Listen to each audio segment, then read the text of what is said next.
Hello, আজকে আপনাদের দেখাবো কিভাবে ক্যাপকাট দিয়ে ভিডিও এডিটিং করা যায়। সর্বপ্রথমে আমরা প্লে স্টোর থেকে ক্যাপকাট ওপেন করে নেব।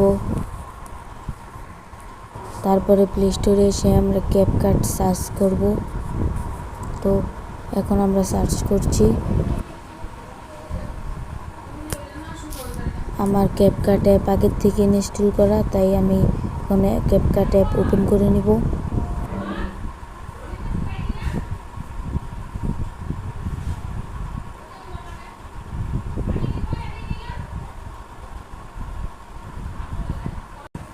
পাচ্ছেন অ্যাপটি ওপেন হয়ে গেছে। এখন আমরা এই যে এখানে নিউ প্রজেক্টে ক্লিক করে নিব।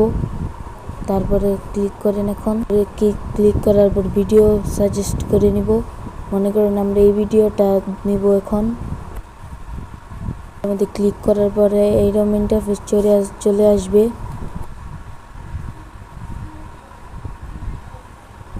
তো এইখানে এখন আপনারা দেখেন যেভাবে আপনাদের মনে চায় এখানে অ্যাড অডিও দেওয়া আছে, এখানে গানও দিতে পারবেন, আবার ভিডিও এডিট করতে পারবেন। রেশিও, তারপরে স্টিকার সবগুলোই রয়েছে। যে এটা হলো রেশিও। এখানে আবার স্টিকার আছে, এখানে যে কোনো স্টিকার আপনারা বসাতে পারবেন। তো আজকের মতো এখানেই শেষ। একটি লাইক এবং সাবস্ক্রাইব করে দেবেন।